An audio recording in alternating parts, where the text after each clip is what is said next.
여의도를 발로 뛰어다니는 두 기자와 함께 정치권의 뒷이야기를 나눕니다. 여의도 여성시대 여당 출입하는 서울신문 김진아 기자, 그리고 야당 출입하는 기자죠. 한겨레 신문 장나래 기자, 어서 오세요. 네, 안녕하세요. 네, 반갑습니다. 유튜브로도 방송이 나가고 있습니다. 저희 모습 보고 싶으신 분들은 유튜브 들어가셔서 세계는 그리고 우리는 이렇게 검색하시면 저희들과 함께 하실 수 있습니다. 김진아 기자를 많은 분들이 기다렸어요. 오늘 네. 기부스를 하고 왔을까? 안 하고 왔을까? 네. 하고 오셨군요.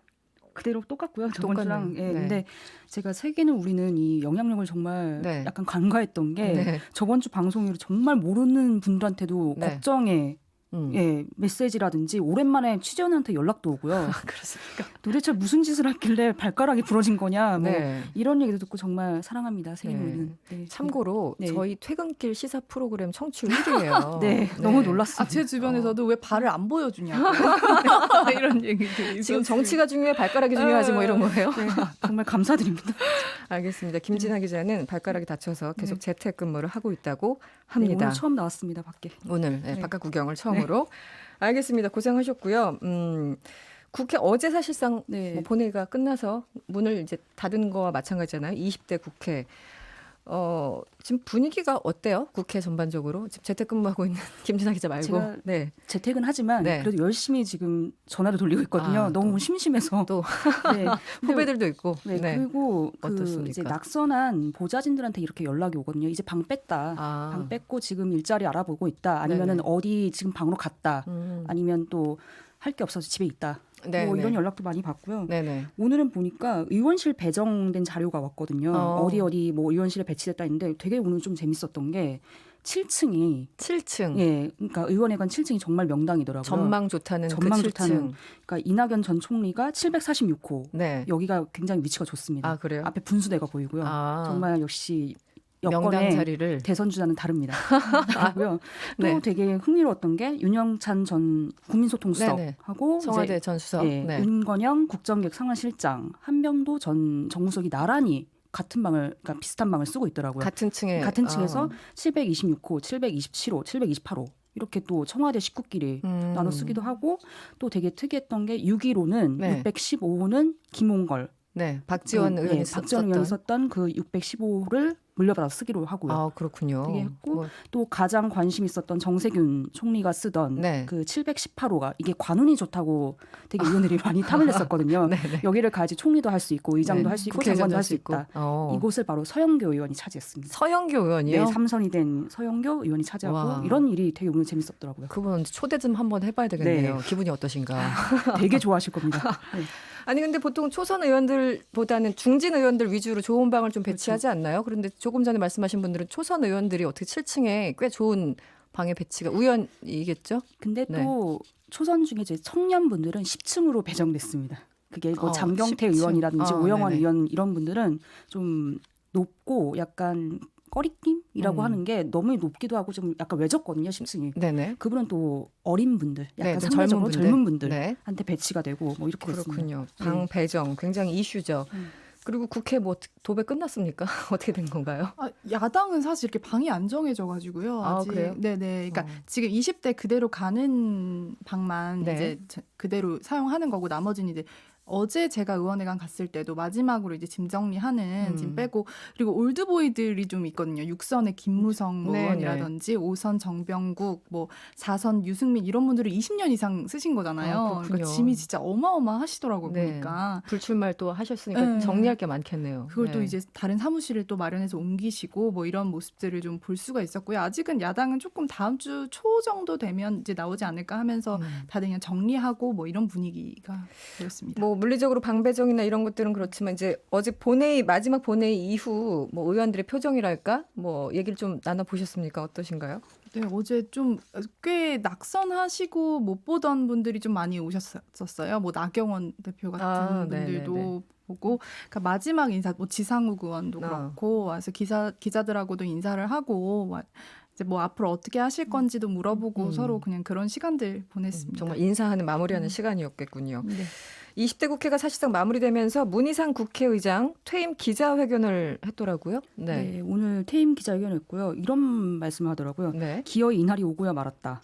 기어이. 예, 기어이 네. 맞다고 하고요. 또 만감이 교차하지만 후회가 없는 삶이었다. 이렇게 말한 게 그러니까 문희상 국회의장 경력을 보면 진짜 대단했던 게 네. 서울대 법대 재학 시절에 그 1965년 한일 회담 반대 투쟁이 나섰거든요. 아, 이때부터 시작하면 정치 경력이 55년이나 되니 대단하네요. 만감이 교차할 수밖에 없었던 것 그러네요. 같습니다. 네. 그래서 이분이 좀 여러 가지 정리해서 말씀하셨던 게 후회 없는 삶을 살았는데 그중에서도 가장 기뻤던 순간이 뭐냐 하면 네. 1979년에 김대중 전 대통령이 처음 만났던 순간 처음 만났던 예, 순간 이때로 네. 꼽았고요. 또 가장 슬펐던 순간은 언제냐? 바로 2009년 죄송합니다. 1979년이었고요. 아까 전에. 네. 그리고 2009년에 노무현 전 대통령이 서거한 순간이었다라고 네. 이렇게 했는데 또 가장 아쉬웠던 순간이 또 이거였습니다. 아들 문제.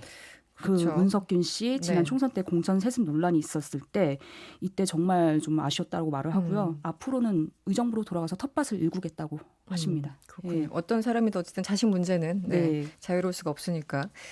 어제 마지막 본회의에서 정말 밀린 숙제하듯이 많은 법안들이 통과돼서 사실 이제 기사화되는 몇몇을 빼고는 우리 일반인들 사실 잘 모르잖아요. 그걸 들여다보지 않으면. 그런데 이 바쁜 와중에 김무성 의원이 큰 절을 받았다고 하는데 네, 설명 좀 해주시죠. 저도 국회에서 네. 국회의원한테 뭐 따지러 오는 사람들은 정말 많이 봤어요.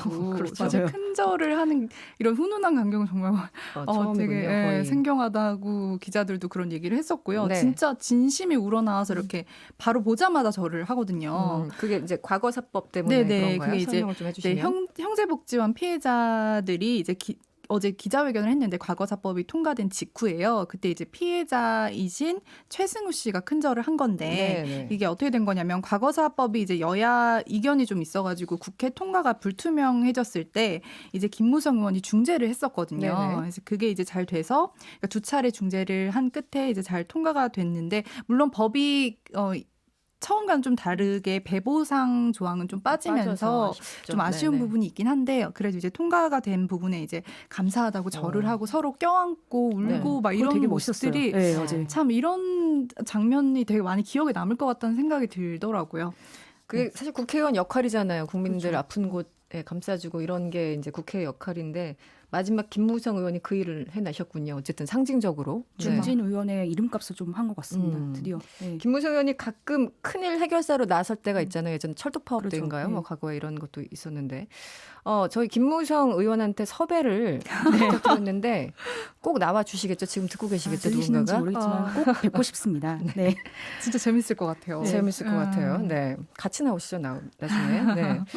그런가 하면 마지막 본회의가 남아 있는데 그 전부터 방을 빼달라고 네. 성화를 부리니까 참 씁쓸하다 이런 글을 SNS에 올리신 의원도 있더라고요. 어떤 분이죠? 그게 민생당 최이배 의원이고요. 네. 지난 16일에 페이스북에 이런 글을 올렸습니다. 그러니까 저에게는 아직 14일이라는 의정 활동 기간 남아 있습니다. 그러니까 뭐 이순신 장군 패러디를 좀 한 것 같은데요. 네. 이게 어떤 기사에 대한 항의였는데 그러니까 21대 국회 들어오지 못하는 의원들이 제때 방을 비우지 않아서 후임자가 방을 물려받지 못하고 있다 지금. 네. 이런 내용인데 네. 그 최이배 의원이 항의한 거는 내가 방 빼기 싫어서 버티는 게 아니라 의정 활동을 하고 있는데 어떻게 이 방을 비울 수 있느냐 항의성 이렇게 글을 남긴 거고요. 이런 기사가 계속 나오니까 국회 사무처도 따로 해명을 한 게 5월 15일까지 퇴실 요청을 한 게 없다. 20대 국회의원들을 그래요? 최대한 지원하고 있다. 이렇게 좀 해명을 하고 말이 많았습니다. 근데 저도 네. 이제 기사를 보면서 어찌됐든 국민들도 마지막까지 열심히 일을 해라라고 그렇죠. 얘기를 하는데 그러면 한쪽에서 방을 빼라라고 압박을 느끼면 굉장히 좀 힘들 것 같아요. 그 방 빼는 의원들 입장에서는 마지막까지 방은 지켜줘야 되는 거 아닌가요? 지켜주기도 하고 그렇게 네. 도배라든 게 그런 게 중요하지 않잖아요. 어차피 들어가서 몸만 있으면 일할 수 있는 그렇죠. 건데. 새로 오실 분들은 뭐 네. 며칠 좀 기다려도 될 것 근데 같은데. 좀 그 낙선하신 분들이나 뭐 불출마하신 분들이 좀 압박감을 느끼는 것 같은 게 가끔가다 당선자분들이 의원회관에 이렇게 돌아다니세요. 네네. 그러면은 저분들이 왔는데 어. 내가 좀 비켜놔줘야 되지 않겠냐 네, 이런 네. 압박감을 좀 많이 느낀다고 하더라고요. 심리적으로. 네, 심리적으로. 근데 최이배 의원은 진짜 의정 활동을 정말 열심히, 열심히 하는 하시는 분이죠. 분이셔서 네네. 막 이해가 간다 이런 분위기가 좀 많은 것 같아요. 이런 글을 올릴 만한 자격이 있는 분이다. 뭐 이런 최근에도 거겠죠? 아마 법안을 발의했을 겁니다. 네. 네. 그렇군요. 또 이렇게 떠나는 분들 있으면 오는 분들도 계신데 21대 첫 국회의장 결국은 박병석 네. 민주당 의원이 사실상 확정된 거죠? 네. 사실상 확정되고요. 왜냐하면 단수로 지금 이렇게 등록을 하셨기 때문에 네. 그분이 추대가 된 거고 네. 이분을 간단하게 설명드리면 네. 지금 21대 국회 여야 중에서 가장 최다선 6선이고요. 6선. 네. 6선이고 국회의장 도전이 이번만 세 번째였던 게 저번에 20대 국회에서는 정세균 전 국회의장한테 전반기에 밀렸었고 네. 후반기에는 이제 문희상 국회의원한테 밀렸고 이번에 김진표 의원하고 경쟁을 했다가 김진표 의원이 불출마하면서 이제 추대가 된 거고요. 네. 이분을 보면은 중앙일보 기자 출신이고 그 대전에 출마를 해서 내리 6선만 하면 좀 되게 구력이 깊으신 그렇죠. 네, 예, 분이고요. 6선. 네. 성향을 보면 되게 모나지 않고 정말 되게 뭐라 그러죠? 차분하고 네. 야당 의원들한테도 약간 신망이 있는 의원이라고 제가 들었고요. 네네. 또 대화하고 타협을 굉장히 중요하시는 분인데 네. 또 의외로 중국통입니다. 이분이. 아, 중국통. 네. 네, 중앙일보 기자 시절에 홍콩 특파원을 했었고요. 네. 그래서 2017년 5월에 문재인 대통령이 당선됐을 때 중국 특사로 갔고요. 그래서 시진핑 국가주석 만났는데 중국어를 굉장히 잘해서 되게 인정을 받았다고 저는 네. 들었습니다. 네. 그 장내리 기자 그 어떻습니까? 박병석 국회의장에 대해서 야당은 말씀하신 대로 좀 네. 야당과의 협치를 본인이 또 이제 잘한다 이렇게 얘기를 하고 계시고 또 그동안에도 좀 중재나 이런 걸 좀 잘한다는 평가가 있어가지고 좀 기대를 하는 분위기입니다. 네네. 아무래도 문희상 의장이 막 밀어붙였다 이렇게 네, 좀 패스트트랙의 네. 악몽이. 그 악몽을 갖고 있기 때문에 네네. 그렇지 않지 않을까 이런 기대를 좀 기대감이. 하는 것 같습니다. 네네. 그리고 근데 김진표 의원은 네. 그 정말 철회를 한 게 왜 두 가지가 있잖아요. 정말 원해서 박병석 의원에게 선배한테 뭘 줘야 돼. 네. 자리를 터줘야 돼. 아니면은 주변에서 제발 철회를 좀 해라. 이렇게 네. 압박을 받아서 그런 건지 어떤 측입니까? 그 불출마의 진심을 좀 믿어주셨으면 좋겠고요. 네, 제가 네. 뭐라고 자세하게 말을 못하겠는데 아, 네. 어찌됐든 자진 철회는 철회고요. 그리고 이게 있었던 게 그 19일 날 후보 등록이었는데요. 그 전날에 18일 저녁에 약간 단판식으로 그 두 분이 만났었거든요. 네네. 김진표 의원하고 박병석 의원하고 만났는데 네. 그때 아마 결론을 못 내고 그 다음 마지막까지. 마지막까지 결론을 못 내고 먼저 박병석 의원이 등록을 하고 그다음에 김진표 의원까지 등록을 하느냐 마느냐 했는데 네. 이분이 하루 정도 고민하더니 그 다음 날 이제 페이스북에 나는 불출마하겠다가 했었거든요. 그 이유를 보면은 이번에는 그래도 그만하고 다음에 한번 노린 게 좋지 않겠냐. 주변에 권유가 좀 있었던 것 같고요. 또 보통은 국회의장이 그래도 최다선이 먼저 하는 게 선수가 가장 우선되니까. 왜냐하면 찬물도 위아래가 있기 때문에 찬물도 위아래. 먼저 하는 게 낫지 않겠냐. 그래도 6선이 먼저 하는 게 맞다라는 그 의견이 더 많았던 것 같습니다. 모양새는 네, 그렇죠. 모양새는 그게 더 좋았던 거죠. 네. 네, 그리고 처음으로 여성 네. 부의장, 국회 부의장이 이번에 나오는 겁니까? 정말 헌정사상 최초의 여성 부의장이 그러니까요. 나오는 것 같고요. 네. 왜냐하면 이분도 지금 단수로 추대가 됐기 때문에 되고요. 또 그 음. 김상희 의원을 잠깐 설명을 해드리면 네네. 이분이 정말 여성 운동을 앞장서신 분입니다. 네. 이게 사선인데 이번에 사선이 됐는데 1983년에 국내 최초의 진보 여성 운동인 그런 여성 평화회를 창립한 데 기여를 했고요. 네네. 또 1987년에 그 한국 여성 민우회 한국 여성단체 연합 창립에도 함께한 그 여성 시민운동의 대표 주자라고 대표주자네요. 예, 네네. 보시면 됩니다. 네. 야당목 국회 부의장은 결국 정지석 의원이 되는 건가요? 네, 지금 뭐 경쟁자가 없는 상황이어가지고요. 네. 5선이 지금 4명인데 그 주호영 의원은 이제 원내대표가 된 네. 거고 네. 이제 정진석 의원이 있고 그 다음에 조경태 의원은 당권 이제 준비 아. 쪽으로 방향이 이제 그렇군요. 되어 있고 네네. 한 분이 있었는데 서병수 의원이 네. 이제 출마를 하지 않겠다고 밝혔거든요. 경선에 나가지 않겠다고 밝히면서 이제 네. 5선 4명 가운데 이제 경쟁 상대도 없으니까 추대로 가지 않겠냐 이런 게 유력한 상황입니다. 네. 서병수 의원은 뭐 별 뜻이 없었던 걸까요? 뭐 속마음은 네. 다른 더 모르겠지만 큰 거를 또 꿈꾸고 다른 계시지 걸. 않을까라는 생각도 네. 알겠습니다. 네, 국회 상황 좀 짚어봤고 지금 이 이슈를 다시 짚어봐야 되겠네요. 더불어민주당 윤미향 당선인 논란, 각종 의혹이 뭐 끊이지 않고 있는데 민주당에서는 어제였습니까? 공식적으로 네. 어쨌든 사실관계 확인이 먼저다 이런 먼저 입장이에요. 네, 네. 어떻습니까? 그렇게 말을 했었고 또 오늘도 마찬가지로 계속 반복된 입장이었고요. 사실관계 확인이 먼저다. 네, 이렇게 했는 게 그 이유를 좀 계속 물어보고 이해를 해보면 그 30년간 위안부 피해자 할머니들을 위해서 노력해온 그 윤 당선자의 그 노력을 폄훼할 수는 없다. 네. 지켜야 된다는 그 인식이 굉장히 강하더라고요. 네, 네. 특히 이해찬 대표가 이런 말을 했다고 저는 들었었는데 전해 들었거든요. 그러니까 비바람을 맞아가면서 30여 년 일해온 사람들인데 그 헌신에 대한 긍지가 있고 그 긍지가 꺾이는 것은 아마 견디기 힘들 것이다. 네네. 라는 거를 보면은 윤미향 당선자 좀 지켜야 되겠다는 그 지도부의 논리가 좀 강한 것 같고요. 네. 또 김태년 원내대표도 이런 똑같은 약간 뉘앙스의 말을 했던 게 네. 그 30년 동안 위안부 피해자 문제를 우리 사회에 공론화시키고 국제적으로 연대하고 또 보편적 인권의 문제로까지 승화시켰는데 이 많은 역할을 했던 그 운동 자체가 폄하돼서는 안 된다. 네. 라는 그 말을 했기 때문에 지켜야 된다는 뉘앙스가 좀 강한 것 같습니다. 지도부만요. 예. 뭐 공과 과를 구분해서 좀 네. 설명할 필요도 있고 굉장히 이런 사건 보면 정말 아이러니한 게 애매하더라고요. 예. 본인이 희생해서 그런 어떤 사회운동, 시민운동을 하지 않았으면 아예 이런 논란 자체가 처음부터 없는 거잖아요. 그러니까 희생하신 분들이 또 이렇게 공격을 어찌됐던 뭐 예. 실수나 어떤 여러 가지 오류가 있겠지만 그런 게 참 아이러니하다라는 생각이 듭니다.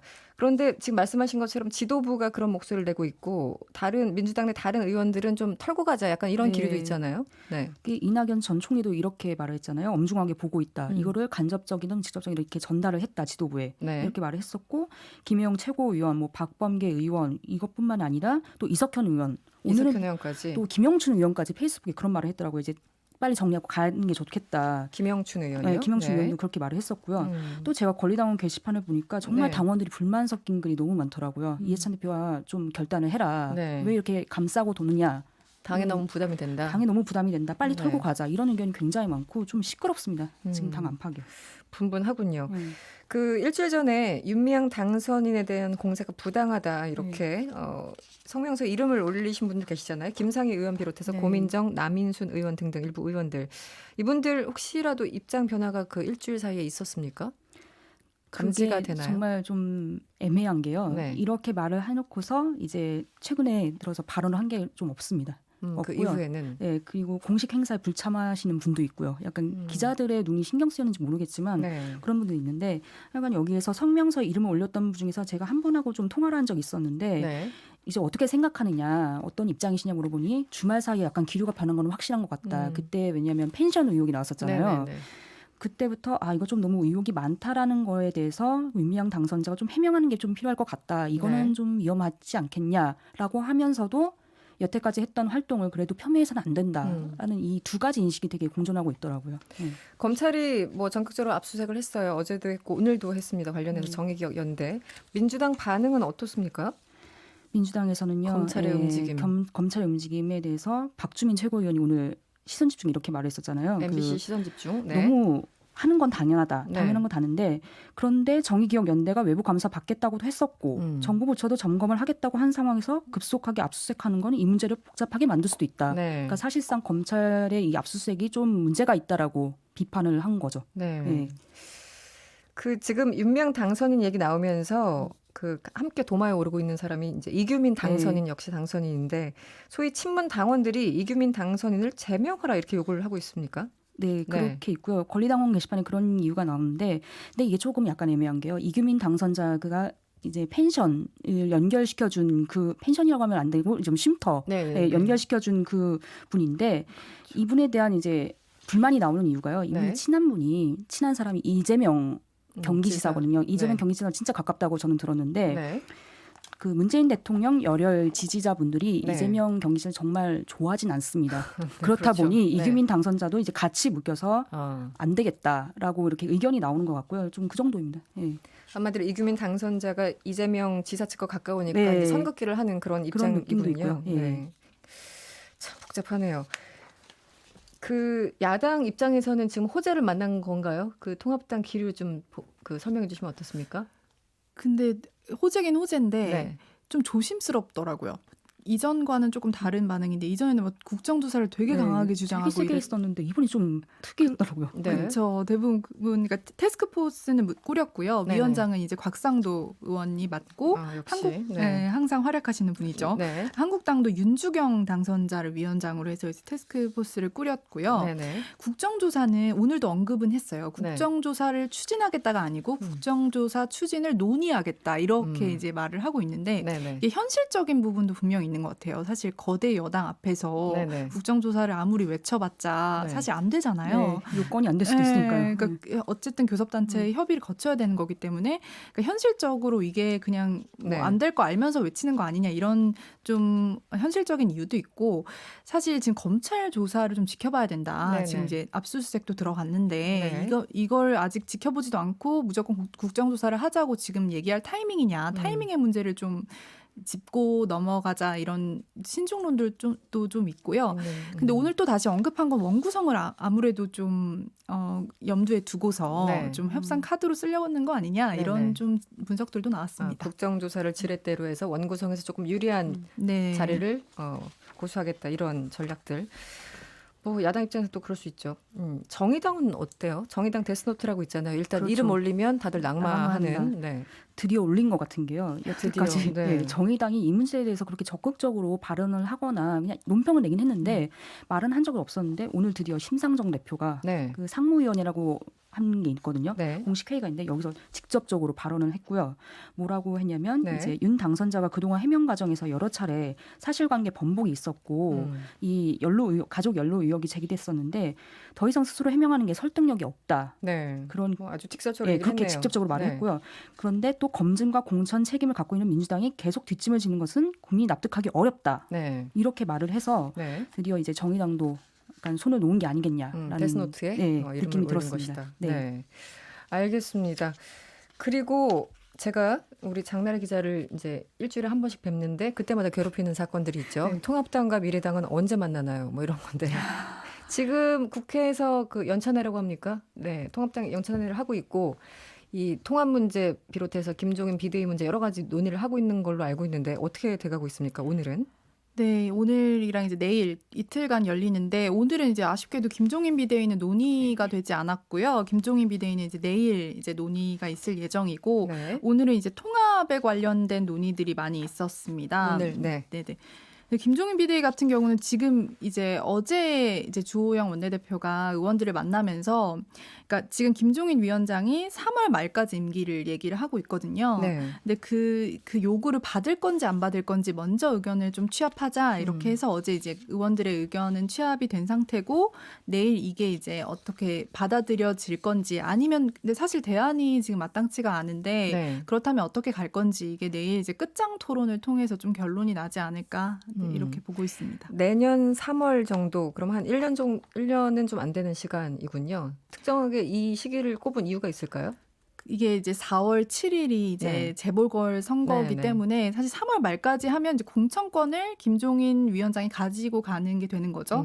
이걸 두고서 사실 지금 공천권 만약에 2월까지만 하자고 하면은 네. 이제 공천권은 없는 좀 거고. 애매해지는. 네, 그래서 뭐 설날까지 하자, 뭐 연말까지 하자, 3월 네. 말까지 하자 여러 가지 그 공천권을 두고 이게 그 언제까지 할 거냐 결국 선거군요. 공천권 네. 문제. 근데 이제 이거 반발도 사실 크거든요. 네네. 지금 이제 부산시장은 이제 확실히 이제 선거가 있고 나머지도 이제 재판이 걸려 있는 것들이 있기 때문에 네. 이게 좀 판이 커질 수도 있다 이런 관측도 있어서 이 공천권이 되게 중요하다. 이걸 놓고 좀 아무래도 내일도 계속 공방이 이어지지 않을까 싶습니다. 주호영 원내대표 같은 경우는 원내대표 그 이제 선거 기간에도 이미 김종인 비대위원장에 대해서 방점을 좀 찍고 있었던 분이잖아요. 그렇죠. 근데 당내에서의 자강론을 또 주장하시는 분들, 뭐 조혜진 의원 등등 그런 분들은 뭐 설득이 좀 되는 상황 같으신가요? 그런 분들도 아예 김종인이 안 된다라기보다는 일단 그 조기 전당대회나 뭐 전당대회가 하기 전까지 네. 관리형으로 오는 건 찬성한다라는 건데 네. 지금 사실 김종인 위원장 말고는 오겠다는 사람도 없거든요. 그렇게 터지면 안 되는데. 네. 그래서 알겠습니다. 그런 상황에서 대안이 좀 없는 게 아무래도 그리고 제가 처음 질문 드린 게 이제 합당 문제, 미래 한국당과 언제 합치냐. 원유철 대표만 지금 약간 딴 생각을 하고 계신 겁니까? 어떻게 되는 상황이에요? 이게 오늘 완전히 갈렸던 게요. 네. 당선자들은 29일 안에 이제 개원하기 전에 이제 합당을 하자라고 오늘 이제 다 합의가 된 상태고요. 네, 한국당의 당선인들. 네네. 19명의 당선인들 합의가 됐는데 원유철 대표와 그 20대 국회의원인데 네네. 이제 불출마를 안 해서 이적을 했던 지금 당 지도부거든요. 네네. 이제 그분들은 좀 입장이 다른데 9월 전에는 좀 힘들다 이런 발언을 오늘 이제 하셔가지고 좀 논란이 됐었는데 그 발언을 이제 공식적인 자리에서 한 것은 아니고 아, 그렇습니까? 네, 통합당 그 연찬회 가가지고 이제 그런 발언을 해가지고 네 그게 이제 지금 지도부와 당선인들 간의 네, 내용이 생각이 완전히 다른. 네, 너무 다르잖아요. 지금 29일까지 하자는 것과 네. 9월 전에는 좀 힘들다는 게. 근데 네. 당선인이 가장 우선권을 갖고 소위 말하는 갑 아닌가요? 당선인. 그러게요. 저도 좀 이해가 안 가는데. 그렇죠. 네. 근데 네. 이제 19석이라는 어쨌든 높은 성과를 얻었는데 이제 그게 네네. 이제 지도부 덕 아니냐 네. 좀 이런. 우리 말 좀 네. 들어라. 뭐 약간 이런 것들. 그래서 네. 이게 내일 오전에 또 당선자들과 이 지도부들이 만난다고 하니까 거기서 네. 좀 조율이 될지 지켜봐야 될 것 같습니다. 알겠습니다. 4936번님, 아이고 우리 김 기자님, 네. 김진아 기자, 마음이 아파서 어쩌나요? 제 발가락이 대신 부러져야 될 그건 것 절대 안 같은데. 됩니다. 제가 불러서 봤는데 너무 힘듭니다. 열혈 팬이신 것 같아요. 그러네요. 거의 어머니, 아버님의 마음으로. 감사드립니다. 네. 그리고 여의도 여성시대 우리 고정 멤버였던 정유경 기자가 퇴근길에 이걸 들었나 봐요. 잘 듣고 있다면서 장날의 화이팅? 이승훈 좋은 선배. 화이팅은 안 해줍니까? 섭섭하다고 전직 전해주세요. 반장님 너무 감사합니다. 알겠습니다. 지금까지 야당 출입 한겨레 신문 장나래 기자, 여당 출입 서울신문 김진아 기자였습니다. 오늘 고맙습니다. 네, 감사합니다. 여러분의 퇴근길을 꽉 채워드립니다. 평일 저녁 6시 5분 이승원의 세계는 그리고 우리는